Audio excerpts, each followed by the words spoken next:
None of VPM Partners, Bob Kendall, or any of its officers, directors, employees, other personnel, representatives, agents, or independent contractors is, in such capacities, a licensed financial advisor, a registered investment advisor, or a registered broker-dealer. None of VPM Partners or its personnel gives investment or financial advice or makes investment recommendations, nor are any of them in the business of effecting trades or directing client equity accounts or giving futures trading advice tailored to any particular client situation. Nothing contained in VPM Partners broadcasts, on its websites, or in its written materials constitutes a solicitation, recommendation, promotion, endorsement, or offer by others described above of any particular security, other investment product, transaction, or investment. Copyright 2014 VPM Partners. All rights reserved. Terms of use apply. Reproduction, adaptation, distribution, public display, exhibition for profit, or storage in any electronic storage media in whole or in part is prohibited under penalty of law.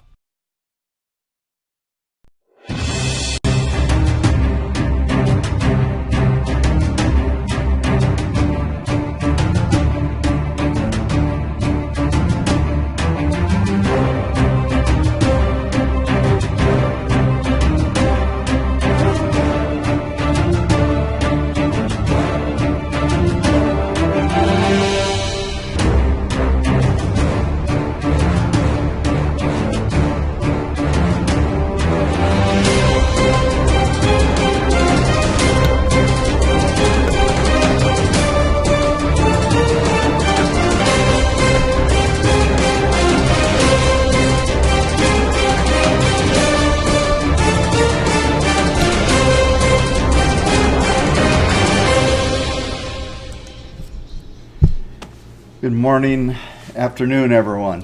It's a hard time when you live on the West Coast to realize that we're talking to a lot of East Coast people as well.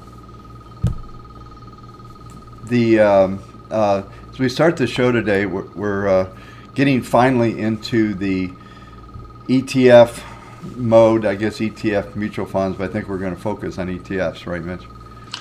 Mutual funds and ETFs. Oh, we are doing both. Okay. We're going to touch upon both of them today. Okay, good. And anyway, so we'll go ahead and get going. I'll let Mitch drive a little bit. He's going to start the show today, and we'll get going. There's not a lot going other than it's going to be 105 again here today. So that's about it for the weather report. It's pretty funny. Yesterday it was just incredibly hot up here in Minnesota. Hot and humid, of course. All the way to 85, right? All the way to 85, but it felt a lot hotter than that. Well, when you're used to minus 85, I guess it would feel hot, right? Yeah. Okay. And then I took my kids out to soccer, and of course I was underdressed for the wind that just came howling across the soccer field. So learned my lesson to keep wearing layers at this point. So as Bob already said, we're going to be working with mutual funds and ETFs. We're going to be talking about how to construct portfolios around these type of securities, and we're also going to start off by talking about some of the issues that arise when advisors create these mutual funds and ETF type portfolios, and some of the common mistakes that we've seen. So we're going to get that going on this, so bear with me 1 second and I will start driving. Let's see, did I get it? There we go. So in our last conversation, we've led up to this point. We've spent a lot of time talking about stock portfolios, and as well as some common maintenance that needs to get done at the time that you create a portfolio, as well as what you need to do going forward as you maintain a strategy as time goes on. What I thought would be good, though, is now that we've gotten some of those basics taken care of, let's talk about mutual fund and ETF type strategies.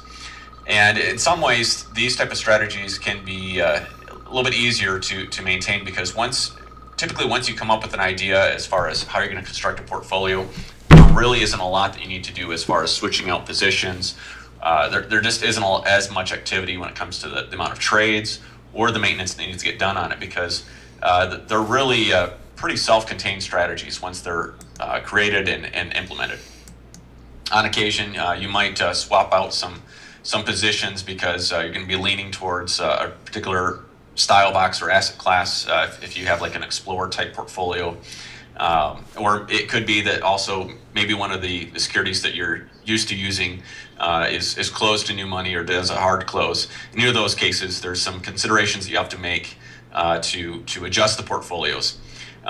But for the most part, it's really straightforward when it comes to creating this, but there are still a few issues that crop up that we see from time to time. So I thought it'd be good to start off by talking about these issues first and foremost, and then we're going to start going through and creating a couple portfolios together and talk about what you could really do with some of these. So first off, it should be pretty self-explanatory, but a proper portfolio should be well thought out. It should not be a kitchen sink portfolio, as I refer to it.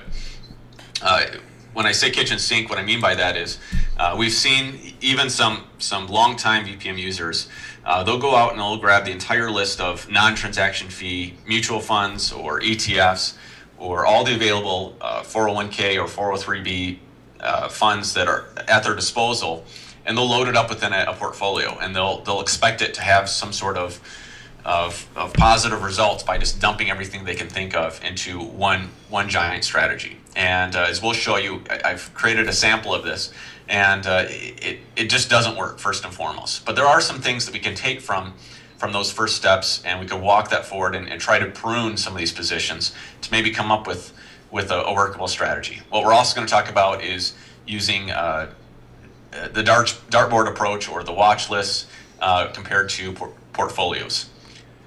So these are all some of the things that we're going to be delving into as we really get going with these mutual fund portfolios. Yeah, and just to tie together, Mitch, real quick, what we've been talking about with everybody since we started the show is what's going to guide what the selection process is, and whether it's a core and explore or whether it's just a set strategy, something like a global equity. Some of our premiers that we have, they're just set, they are what they are, and they rotate within those asset classes, whichever they are.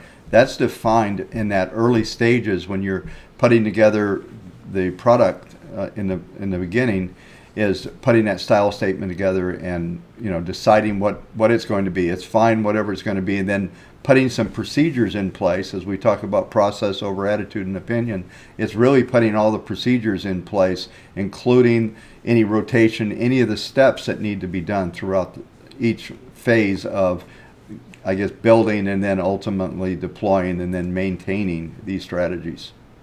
Right. No, that's good. So let's go over to the next slide here. Now you can. Now we can. There we go. All right, so let's talk about some common mistakes. We did talk about this briefly in one of the other process warriors, but I thought it'd be good to delve a little bit more into this. So first off, don't use money markets. A lot of advisors, advisors will create a portfolio, and they'll also grab the ticker for whatever their money market fund is at their custodian, and they'll put that into a portfolio, and then they'll wonder why that position is always invested, or if there's some trades around it.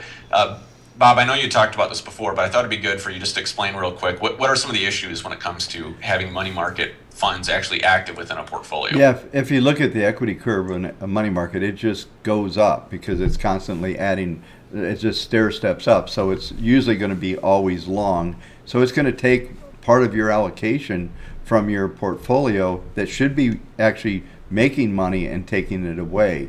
And we already calculate any cash balance that you have in VPM. Whenever we go to cash, we're running an interest rate factor on that and actually adding that in. So all you have to do on your custodian level is make sure on that level, if you have a sweep account or whatever, that you're sweeping into that money market fund. You do not need to put it into VPM. It's already calculating a typical money market fund. It's basically a 30-day T-bill. Typical money fund is a 30-day. Even if you want to put something that is a little higher yield than that you're pushing it a little bit, that's okay.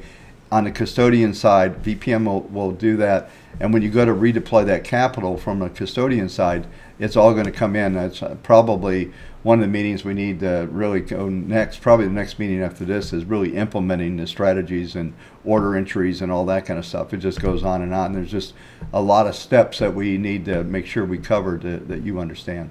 Right.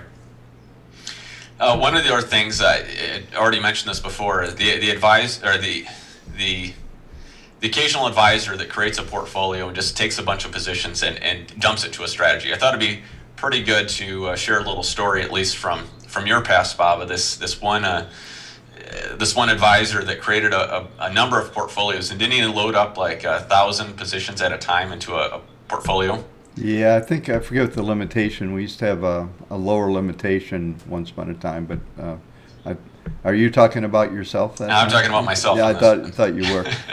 Yeah, so, but probably better than that is for you to tell what you were trying to Sure. accomplish by that, because it's we've actually seen it happen a couple other times, but over the years, this was back in 2006 or so quite a few years ago when you were doing that, the technology was a little clunkier and had some issues with dealing with that. Yeah, I did a little bit of QA before I was working for VPM back in 2007 with this. So just to provide you guys with some background, for those that don't know, at one time I was actually on your side of the table as far as sitting down, having to construct these portfolios in an active practice. And one of the other advisors that I was working with put me up to the task to start looking at all the different mutual funds that were available within our custodian. So as I had talked about before, what you don't want to do is what I did way back in 2007. And so what I did is I went through our custodian's list of all the available mutual funds. And I didn't pay much attention to the quality of the data first and foremost. And so there was a lot of garbage ticker symbols in there, and there was just also an enormous amount of tickers. And what I did, and I won't tell you how I did it, but what I was able to do was request just an enormous amount of tickers all at once within the mutual, or within the system.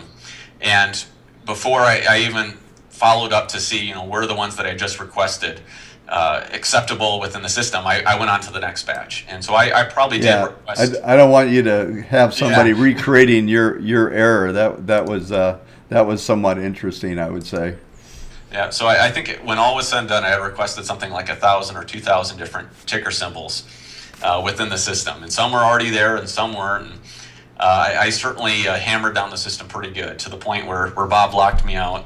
And it was probably the only time where I've ever heard Bob quite in a frantic. Since then, you were blowing up the servers. I had no idea what he was doing, so I just turned his account off and called him up and told him he's no longer allowed to be inside the system until he does something differently. Yep. So what I did is I explained to Bob what it was that I was doing, and he understood. And he said, don't do that again. And, I learned my lesson, and since then I understand that we've certainly implemented some safeguards to this. But I've also seen a couple other advisors try going down, or at least some assistants to some advisors that were put up with this task to go out and do this amount of research. And as soon as we get tipped off that this is going on with the system, we immediately contact them, because although it won't blow up the system at this point, we want to intervene before they get too far down a research project or down a road that's not going to be fruitful to them. Yeah, so I guess the goal is out of these 2,000 mutual funds, find the 3 best ones to use. And right. There's some other things. And also, since that point in time, there's quite a few more symbols in our database. Probably back in the 2006 level, we were probably under 10,000 symbols. We've added 8,000 symbols to the database since then. Just as what we've always done with the symbols is, as you request them, we don't just run every symbol that's out there in the universe. We run it as you request them. So we're only working on and running on the environment that you folks need us to follow for you. And that's a good thing worth mentioning as well. Don't be alarmed if you happen to find either a brand new stock or ETF or a mutual fund. If it's not in our system, just go ahead and request it, and if the data is available, we'll go ahead and work off that. Yeah, just real quick before you move on that data issue. So if you request something, let's say it's an IPO that's just hitting the streets today hasn't happened in VPM's view, because it's an end-of-day process. So when we go and pull the data for today, it will show up for tomorrow. So you'll be able, literally one day after you've got a IPO out, you'll be able to see it. Even if it's a new mutual fund that's being offered today, it's a spin-off fund or a clone or whatever, you'll be able to see that the day after. And in the case of a daily model, you can actually start trading it the day after, or you need 1 week of data on the intermediate. Using the weekly models, right? Using the weekly models, yes. Yep. Yeah, so, don't be alarmed if you happen to find like an institutional share class fund that isn't available in the system, or it isn't found right away within the system. What that just means is that there's no there hasn't been another advisor that's requested it.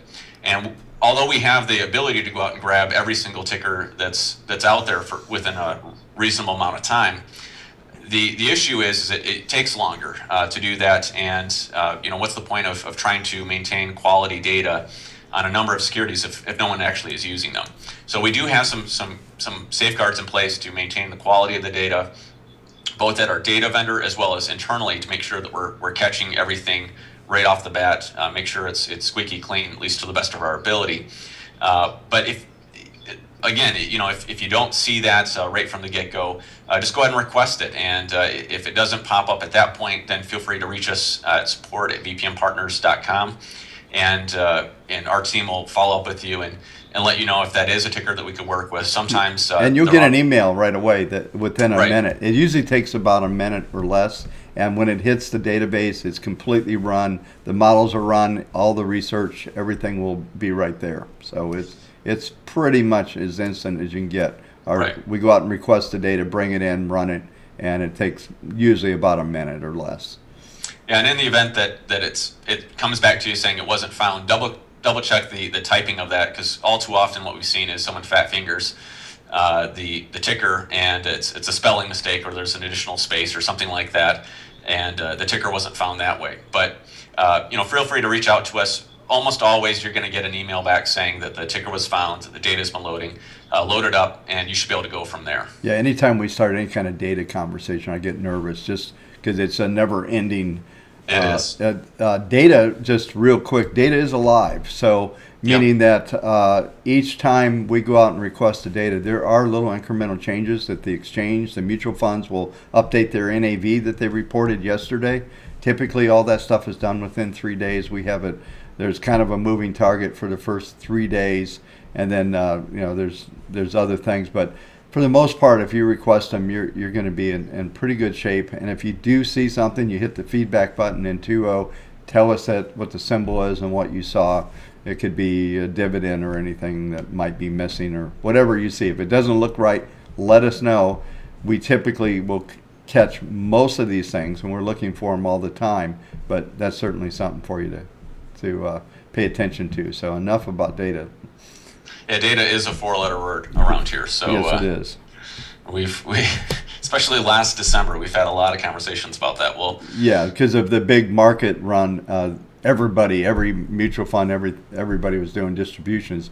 They wanted to get that tax burden over to the holders of those funds, and it was pretty active. I think there were something like 12,000 dividends in the month of December, and the NASDAQ, here we go. The NASDAQ took over all the reporting for mutual funds in the last year and a half, and I guess they've done a pretty good job, but it's up to the funds to report these things, and they miss a window of getting dividends. We know there's several funds that are in both in Yahoo Finance and Google Finance that are not right today. Right. And they probably aren't going to get fixed for a while. I don't know what happens with that, but there's a lot of data errors. So if you might find maybe Morningstar, since they seem to have one of the cleaner databases when it comes to mutual funds, as they should. Right. Yeah, don't rely on Google or Yahoo to be the Bible when it comes to data quality, because we know firsthand that is not the case. Yeah, it's free for a reason. Yeah, you get what you pay for. Yeah. So here I have some more common mistakes. When an advisor, so let's say an advisor goes out and requests this brand new institutional mutual fund or ETF that's available to them. One of the things that I want to caution you on is just because they have these institutional funds available to you, they may not always have the longest track record. And a good example of that is something like the Growth Fund of America. Maybe this is a good time to pull up VPM 2.0. Do you have that loaded up, Bob? I do. I think we have to. I just saw the. Let me change the screen here, and I think Sure. I think that might get us back so we can. It's funny when I go off screen, the bar shows up. You can't get to it, so I'm gonna have to escape out of the PowerPoint here just to get over there, All right. and do that. So there you go. You can drive. All right. I'm going to get us off the screen for a minute. Okay. So while you're doing that, I'll wait to try steering. All right, perfect. All right, so what we're going to do is we're going to go to. You're going to have to. You're going to have to log in. Great. Well, I'm in, but I didn't log in. Right. So that's helpful. All right, hold on one second. Go ahead. I'm sorry, I moved it. That wasn't enough characters. Let's try that. There we go. And then we'll go over to 2.0. And guess what? We get to do it again. That's fine. Want to log into the specific one anyway. So I'll check these off and we'll log into the system.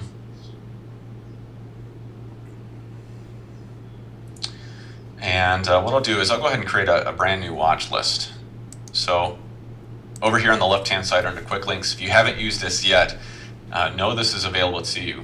Watch lists are a place where you could load up a bunch of securities and refer to them for later use. And we'll touch upon this a little bit. Yeah, this is a better place to track things and building these giant portfolios. Right. And it just makes a lot of sense. One of the things we see advisors utilizing the utilizing portfolios as watch lists, and it's better off to use a watch list. They're sortable. There's some things here now. One of the advantages of having it in a portfolio right now is you can get emailed that there are events happening with those elements. But you should be logging in on a regular basis, checking things. You can't. If you don't get, one of the things that we send out emails and alerts, but you got to check the system. Don't count on what if the email got into a spam and you didn't think you had anything going on. It's like, hello, that you got to check, log in, make sure you review your portfolios on a regular basis. And most everyone that we see, a good portion is in the system multiple times per week, and some people I think are in most all day long, which is good. Which is good that's what we want. Obviously, we want your screen sitting there with our product on it. So, but okay, Mitch, go ahead. All right. So what I did here is I loaded up the same mutual fund, but with different share classes in here. And the reason why I did this is because I think it does a pretty good job just hitting home this point. So first off, you see is the American Funds, Growth Fund America, the A shares. So this is the original fund. And you could tell how far back this fund goes by clicking on this Q. So a lot of people have seen these different letters, and for whatever reason, some advisors don't have a lot of curiosity. I'd encourage you to go ahead and feel free to click on some of these because you could see actually what these different buttons do. So what I'm going to do is I'll go ahead and click on the Q right beneath this ticker, and it's going to bring up this new pop-up window. And what this actually does is it shows you the raw data behind the scenes of this mutual fund. So if I click on View Data, it'll give me just that. It's just the open, high, low, close of this mutual fund as far back as we have data. So in this case, it goes back to March 2nd of 1987. And you can even chart it if you want. If you go down there and graph data, you click that, it will actually graph that data. And it doesn't show, it's like just the pure data side of this. It's just going to show you, I think it does have some moving averages on it, but it will show you what the entire history in this case was chosen. You can actually change the data. Sometimes if you want to know a specific day, you're trying to find out, a cost factor or something, you can go back and actually zero in on that particular day and bring up just that data or that range. Go ahead, Mitch, sorry. No, it's good. So with this mutual fund, you can see obviously, most advisors are familiar with this fund. It's been around for a long time. It's got that nice survivorship bias, and they've done a fairly decent job over the years of working in this space. But you'll notice, so this mutual fund has been around the longest, and right now it's currently mapped to the weekly 1.2 system. So using as much data as possible, we've come up with this optimized trade system of weekly 1.2. You'll notice that the others on this also have 1.2, with the exception of the B shares, which is at the weekly 3.2. Now, the reason why that there is a difference on these the trade systems is because the window of time that we're working with on this particular fund is slightly shorter by about 13 years. So in this case, the inception date of this fund goes back to March of 2000. So it doesn't go back all the way to 87, so we don't have as much history to work off of. But since 2000, it has been using this 3.2 system. So on occasion, advisors will write to us and ask, why is it that I'm seeing, trades on this one particular mutual fund that seem to be competing? Well, they're not really competing. It's just with as much data as that we have on one particular share class, we're seeing some trades, and on another particular share class that's mapped to a different trade system, we may see different trades. And there are some slight occasions where the trades will be slightly different. And the reason for that is the funds are slightly different. They are. And they're not exactly being managed. They're clones. Maybe there might be shifts that they're making in the constituency and the weightings that aren't being consistently across every board at every second. So this doesn't work that way. So the interesting thing is that the models that are going to be triggered maybe sometimes by a few pennies. Maybe there's a weak advance trade signal comes out one side or the other, even buy or sell. So they're all a little bit different, and VPM's reacting and responding to those changes in those funds. So what I would recommend with this is work off of the longest running mutual fund version of that, which is almost always going to be the A shares when it comes to modeling it. Now, when it comes to actually deploying this within a portfolio, I probably would lean towards that F1 or F2 version of that, because that's the version that has the lowest internal expense.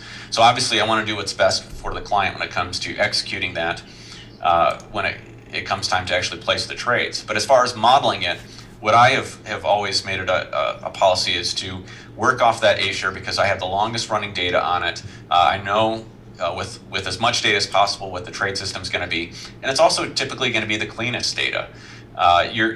Both our data vendor as well as us, we're going to be more keen to clean up data that's more commonly used, which is going to be on that A share as opposed to those institutional shares. Hey, while we're on this, there was actually a report that was just done the other day, actually in the last several months, that Morningstar went through and looked at the internal cost of funds and put them in quartile down the list, and guess which funds did better than other funds, which is the one with the lowest internal cost. Right. And then as you went up the cost list, the performance went that way. So this is always a case, and I think mutual funds are obviously have a sensitivity to this, and this is one of those things that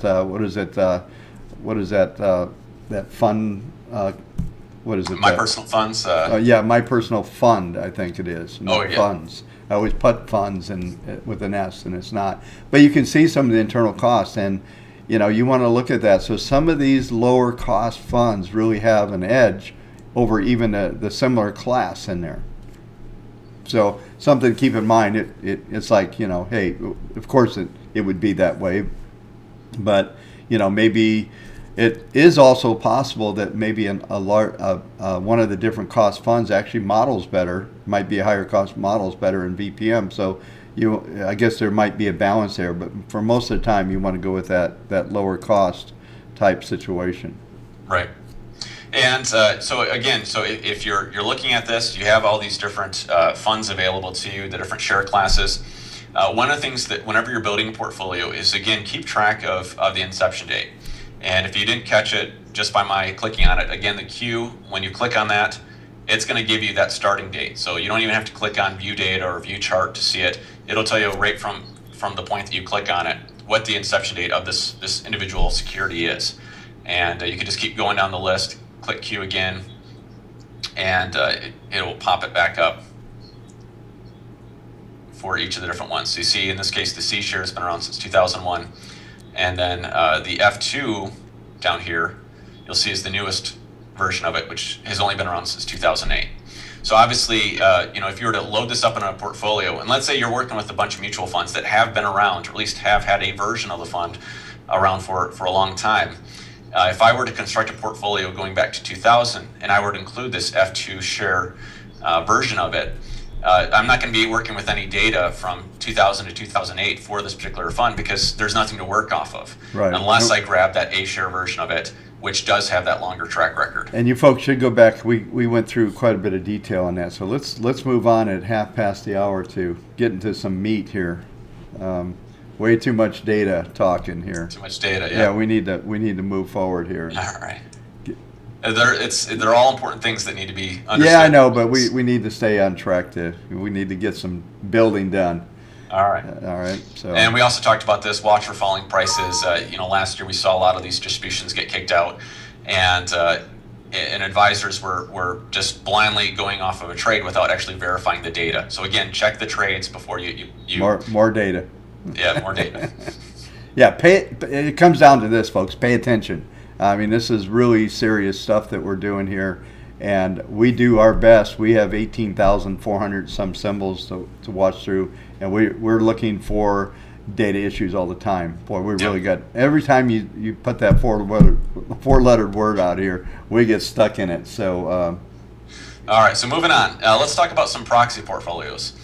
So with our system, you actually have the ability. Some advisors have expressed, interest in working with these variable annuities. And although it may cause Bob to spit a little bit whenever he hears VAs, there is a way that you actually can manage VAs within our system. And the way to do that is by looking at the available sub-accounts within a variable annuity, and then going out and doing just a little bit of digging and finding out what are the retail versions of those sub-accounts. Just about every VA has these sub-accounts available by these mutual fund managers, which the mutual fund managers are also putting out there with a full-fledged ticker that's actively traded on the exchanges. And I think Jackson funds probably have one of the more flexible ones as well. They do. That's the other thing. If you are using annuities, the only reason why I like everything, annuity industry has its own little reputation, let's say. But the bottom line is, if you are using these, try to use the most friendly environments that you can, and I know Jackson's certainly one of those. They have a lot better flexibility in the things that you can do, and there's a lot of advantages to managing an annuity and for the customer, and that's what it's all about. So. And certainly the VA industry has changed over the years to be more friendly towards active management. As you mentioned, Jackson is probably one of the friendliest, and there's a lot of different VAs available to you that have been designed for RAs to use, where they could charge a fee on it, and it's not this massive upfront commission or a ton of trails on it. It's designed to work just like you would any other brokerage account, but it just has that tax advantage to it, and sometimes they also have some additional benefits. But the way to work with that is, if you're using a mutual fund strategy on an exchange or at a custodian already, and you want to start working with some VAs that you already have on the books, what I would recommend is start by taking that idea, see if you can replicate that within a VA product, and see first off, what are the restrictions when it comes to the VA company for the amount of trades, the frequency of trades, and get a good understanding if this investment company, if this insurance company actually wants you managing their products. Some broker dealers allow it, some don't. But it can be done. And if you have more questions about this, certainly reach out to us. Maybe we'd do a whole show on just annuities. I don't know if I want to do a whole show on that. Well, I don't know. I think it's important because almost every one of our clients, customers are using them. And that's true. There are some really good advantages, and there's some things that you need to be thought through. So that's a whole nother show. Like we knew when we started this show that we're worried about, will we run out of things to talk about? Probably not. So there's just a ton of things to consider, and we're hoping that we can get more folks. Actually, this show is probably the most important thing we do, but and it's not being as followed as much as we'd like it. There's just a lot of folks that kind of, I guess like all of us, we're used to going. I use Word the same way every time. Last time I tried to see a new function on Word, as I can't even imagine when that was, because I just go in, write my letters, do whatever, and that's it. So I never look at mail merge or whatever that might be the functionality. There's so much functions within there. So, and we get that, but watching these shows and trying to get a feel for different elements is a good thing. One of the other things I wanted to touch upon is the idea of taking our current basket of premier portfolios, I did want to mention that I did already update the trade impact charts for the premier portfolios that we have currently loaded up. So if you go over to 2.0, you'll see that does have the latest equity curve information, all the trades on there. So if you want, actually, that's in VPM Connect, correct? Not correct. in 2.0. I'm sorry, did I say 2.0? You did. That's all okay. right. Have to keep a close watch on you there. There you go. And if you haven't seen this yet, I think it's a pretty powerful presentation tool. And again, by going to the dashboard, clicking Trade Impact Chart, we have this big giant banner at the top. Yeah, if you haven't seen it yet. But this does have the current trade information on there for a number of our premier portfolios. And so you see right here we have the global equity strategy.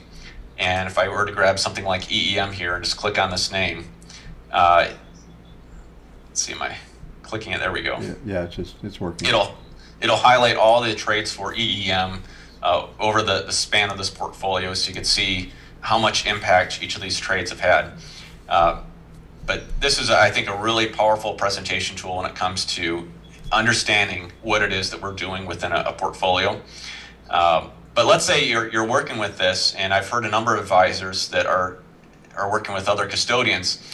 They like this strategy, but they have other funds available to them or other ETFs available to them that are at a non-transaction fee basis. And one of the things that I've already done is actually compiled off of 3 major custodians. We have TD Ameritrade, Fidelity, as well as Schwab. We've gone out, we've done the research to say, all right, of these commonly used premier portfolios, what are the positions that we could use at these custodians without any sort of transaction cost? And so here I went ahead and grabbed the Global Equity Strategy 4. It's one of the, I think, probably the most commonly used strategy that's pre-built. And you see over here on the left-hand side, we have the original tickers. We have EEM, EFA, and so on down the list. And what I did with this is I took the philosophy of, well, I like the strategy, I like the story that's in place, but because I'm working with Schwab, I want to use these other ETFs that have just been recently rolled out, and now I want to work with this portfolio that's almost identical to the original one, but it's much cheaper both to me and the clients because I'm no longer having to pick up the trade costs, the client's not picking up the trade costs.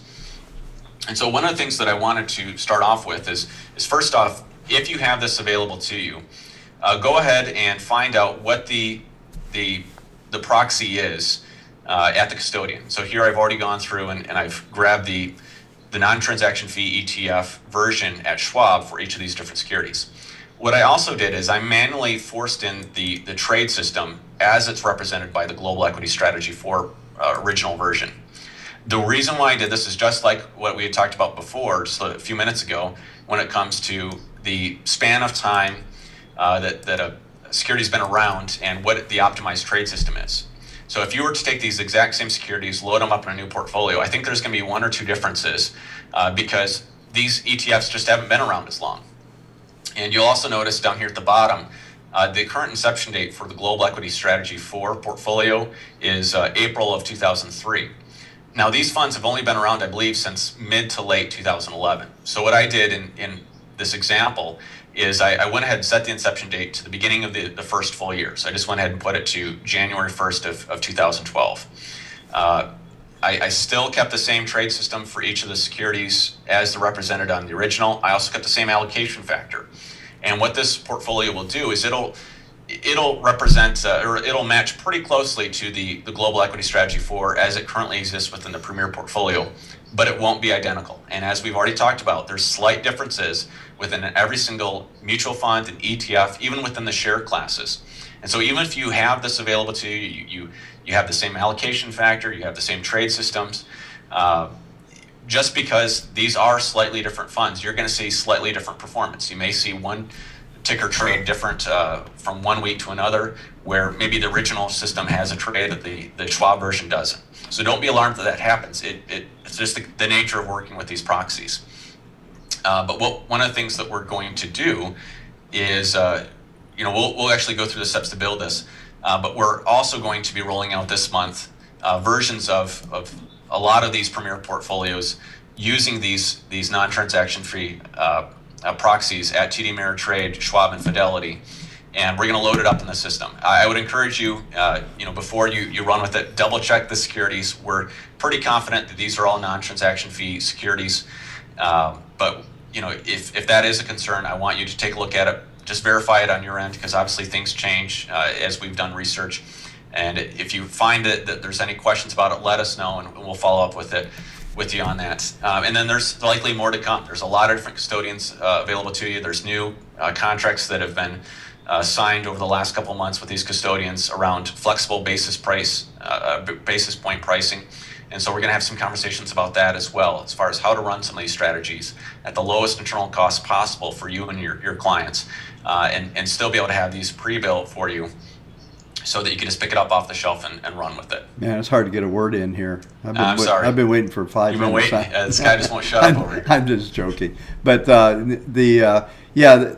there are a lot of differences, and sometimes there's a give up. Some of these funds don't run. They're not best of breed all the time.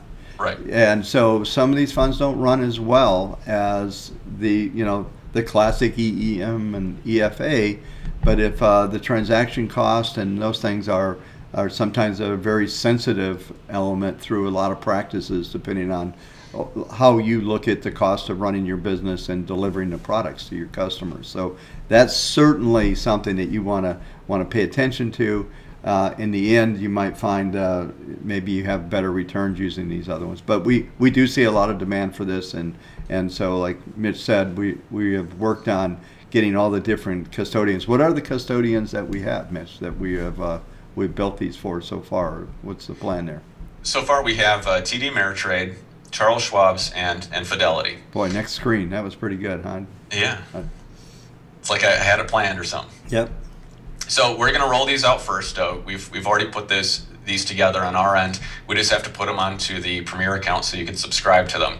Again, one of the things that you need to watch out for, though, is that inception date, where let me get back. It looks like I clicked on the wrong thing.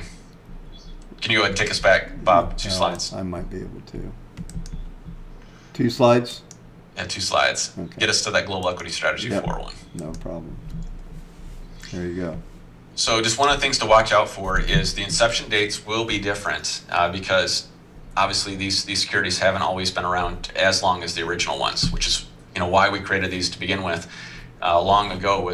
That was what was available to us. Now, as time has gone on, we have some more options, so we're going to put those out there. But there will be slight differences year by year, both in performance as well as when these started up. But I thought this would be a fun exercise to go through together, even though we're going to go ahead and put this out on the Premier side. I thought it'd be a good exercise to actually construct this portfolio within 2.0 and show you what this looks like. So what I will do, I'm going to go ahead and exit out of this PowerPoint. Let me get it for you, so you get the right browser. There you go. And we'll jump back to 2.0.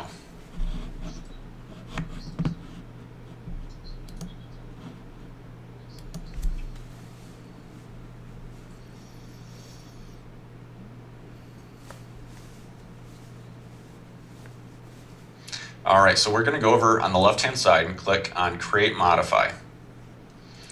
And in this case, we'll give it the name Global Equity 4, and we'll just call it Schwab. We'll click Next. We'll verify the name, so we'll go ahead and click Next again.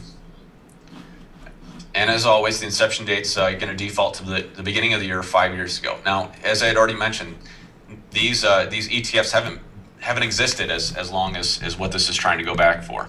So what we're going to do is we're going to go ahead and put it to the beginning of the year of 2012. Push Next. I'm going to go ahead and leave the default settings both on beginning equity and the minimum transaction. And then activity and liquidity. Typically, what I would be doing with these ETFs is I'd set it to high activity. I'm still going to go ahead and follow those steps and click on it. But what that setting does, again, is it helps to determine the allocation factor. Well, for the purpose of this, what I want to do is I want to replicate the original strategy. So I'm actually going to override whatever the allocation factor is with the original one. So it has the same investment exposure. And I'm also going to skip the average transaction fee, because right now it's 0. These are all non-transaction fees. And typically what I would do is I would grab this list and put it in this top box. Now, we already identified that some of these securities they'll map to other trade systems. So what I've done is I've already written down on my end what the optimized trade system is, or what the original trade system is for each of these securities, and I'm going to manually assign them. So in this case, I'm going to go ahead and scroll down, and what I'll do is I'll grab the first 2 tickers that are using the weekly 1.2 model, and I'll type them out here. So SCHA, which is our small cap, as well as SCHX. And then I also saw that there was 2 on the 3.2 system. That's SCHF, SCHM. And also in the Global Equity Strategy 4 portfolio, we are using the emerging market position on a daily model. So in this case, I'm going to jump all the way down here to the bottom, and you'll see that there's daily modeling, and I can type in here for the daily 3.2, the ticker for the emerging markets position. So in this case, I was a little bit more strategic as far as what I clicked on, where I typed out the tickers, as opposed to simply dumping them all in that top box. So Mitch, you're just matching the same settings that are in the our global equity. I am. Yep. Okay, that's what I thought. And what I'll do here is I'll scroll back up. Do apologize, I'm having a little bit of delay here. Can you go ahead and push next, Bob? Sure. You can do that. All right, so you see that, as always, the portfolio snapshot lists out all the tickers and their mappings. And what we're also going to do is we're going to create a snapshot of this. So we'll go ahead and click the snapshot. And Bob, what was it that you said you like to do? I usually just call like a begin or something like that. Something where at least I know that this is the beginning settings, or something that makes sense to you. Then when I'm doing maintenance, I'll have update and then final, and I put a date next to it usually, so I know when I took these actions. That way I don't have to keep some sort of record going back as. I really don't need to have a record that's actually, separate from inside the system. So I try to keep as many things inside the system I want. One of my dreams has always been to have all the ability to put notes, and I know we've certainly talked quite a bit about that as well. We have, yep.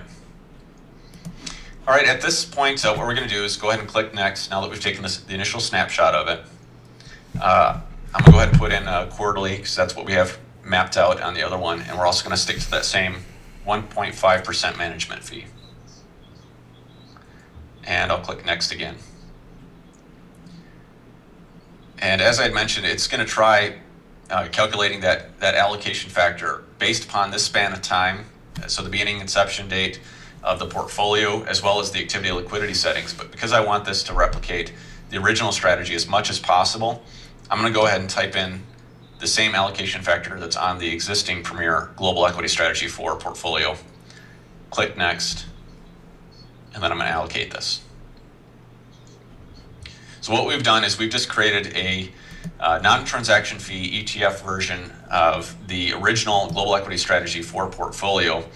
This one should play nicely over at Schwab as far as not having those transaction costs.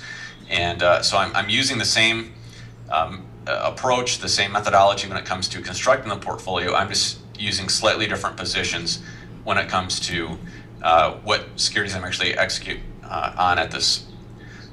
And I do have both of them subscribed to, so I just want to highlight to you that the fact that you will see some slight differences in these.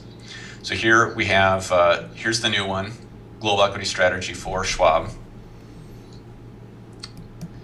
And we can see on this what the returns are. So 2012 it was up 5.5%, 2013 up 18.38%, and down 0.5% this year. Now, if we go over and click on the Global Equity Strategy 4 that I've subscribed to on the Premier list, you can see that it does have different performance. 2012, in the other version, it was only 5% and change. This one's 9.6%. 2013 is up 21%, and it's down a little bit more for this year. So this is going to happen at times. Now, again, this goes back to the same concept of just because you're grabbing different either share classes of a fund, or in this case, different fund families version of a particular index or asset class, there are going to be differences. And occasionally we'll get questions as to why this happens.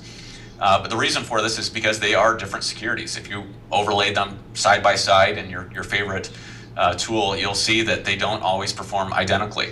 There's slight characteristics to how they're creating an ETF to match a particular index or benchmark or asset class that will vary from fund family to fund family when it comes to the construction, and therefore you are going to see a slightly different performance. Still trying to get a word in here. Sorry. I'm just giving you a hard time.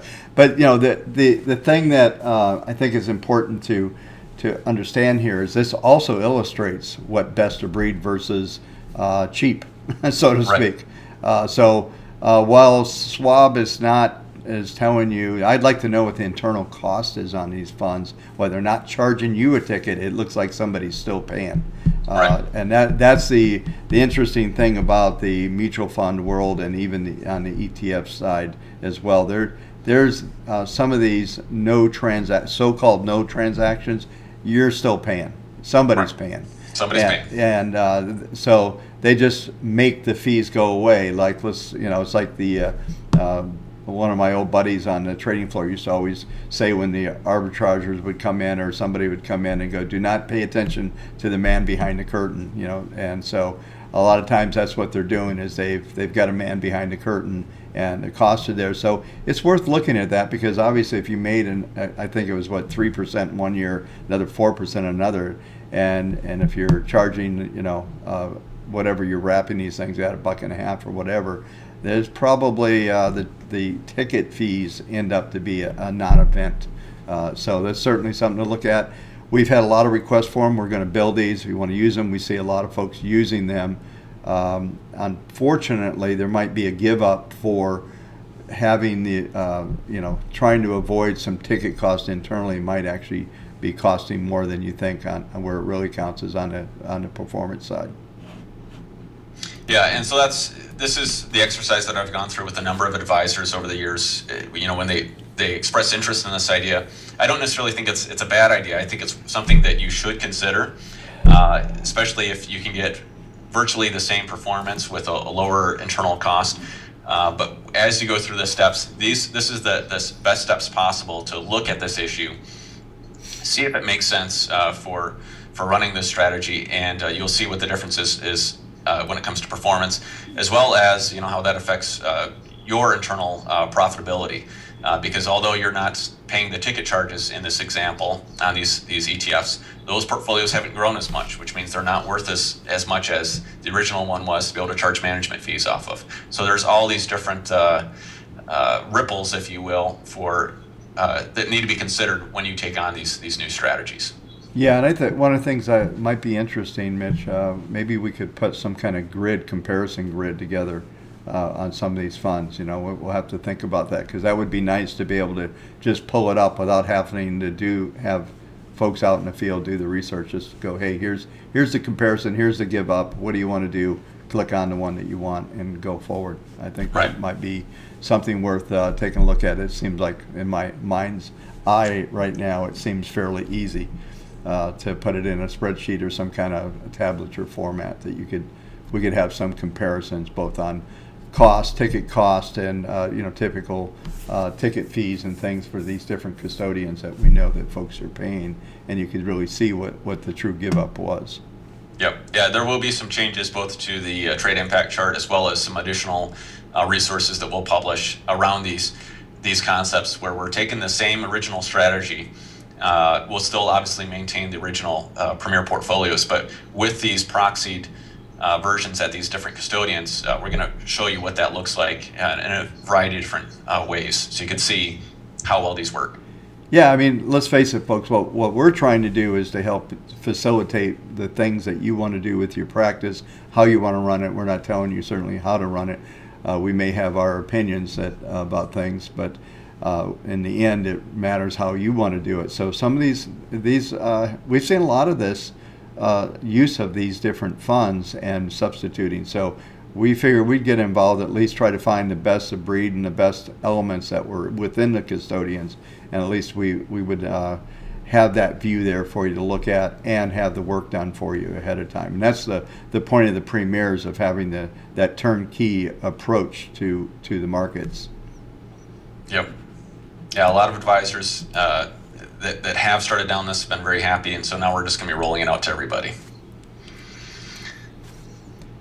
Well, we have 5 minutes to go. So Well, one of the things that we just glossed over watch lists a little bit earlier in this meeting. I thought it'd be good to talk about this a little bit more. Bob, why don't you share with us what watch lists are designed for in your mind? Well, to watch stocks. That's Thank you. Yeah. No. It's really it's like an incubator. You want to look, maybe sometimes there's things that you can do. One of the elements that you can do on watch lists, which I don't know how many of you even know you can do this, but you can put a note on a signal. So you can go in there and actually put a notation on that symbol. So I've used it over the years and suggested it to be used. So let's say, for instance, I have a signal that I'm waiting to come out. Let's say a client is watching. Maybe they've got a concentration holding their insiders or something like that. I just make a note on anything I'm watching, especially new clients. And when you're transitioning, I think for the most part, watch lists are excellent ways to transition assets from what you're currently holding over into a VPM strategy, or new customer comes in, already has current holdings. Let's face it, if they own large cap, maybe they don't own the same symbols, and you ultimately want to get them into Global Equity 4. There's really no point to just blow them out of what they're in right now when the market's sitting here, a couple ticks off of the historical highs. You just don't want to move assets around to do it.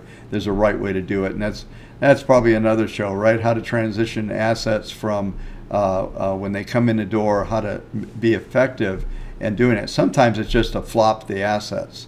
It depends on where you are in the cycle, but we'll talk about that. Certainly another thing to talk about. Yeah, what I did here is I did put a slide together about watch lists.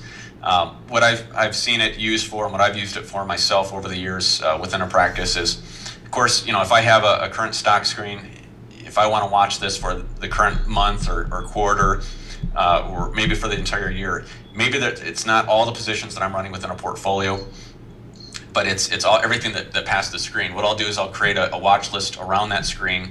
I'll just dump all the securities tickers in there. So at any point I can go back to that original source and see, well, how does it currently look as far as what the passing companies were at the time that I ran the screen? What's the latest information as far as the trades on this? Well, let's summarize what we've done today, because we're out of time. We're down to a minute and a half. So I can tell you're going to go way too far down this trail. I never thought I'd meet somebody who could talk as much or more possibly than I can, but Mitchell does a good job, actually. So I'm teasing him. He's doing a great job. But just in summary, what this whole show is about is how to build these proxies. We're going to do them for you, but there's a lot of things. The same concepts that we're talking about today can be used on an annuity side and other elements within your practice, 401ks. It goes on and on and on. I have some intentions of digging into 401ks pretty seriously on this show, where we may be doing multiple shows just on that. Like I said, we're not going to run out of content for sure on this segment. And the good thing on the Market Thunder, which will be tomorrow at noon, 9 a.m. Pacific time, that's not going to run out either, because it's dynamic. So we got plenty of stuff to do. I just hope that if you guys know some other VPMers, and make sure everybody's getting there and watching it. So anything you wanted to add there, Mitch, with about 30 seconds to go? With 30 seconds to go, no, just other than that's is what we're going to be talking about next time is how to actually implement these strategies with either new money or brand new strategies. What this looks like when it comes to actually deploying it at the custodian and bringing it live, as we often refer to it. Yeah, so I guess Thursday, 12 noon will be that meeting. So please come and visit us again. Those of you who've been on the show today, we appreciate it again. Those of you who've just streamed it, we appreciate that as well. And we shall see you in tomorrow at noon on Market Thunder. And I'm reminding both of us, Mitchell and I, that we're going to go through probably a top 20, top 25, and start looking at some of these heavily weighted, like the S&P 500, the top 25, 30 stocks that are in there, to try to determine what's actually going on in the breadth and why these indices are continuing up. So with that, thanks again, everybody, and we shall see you tomorrow.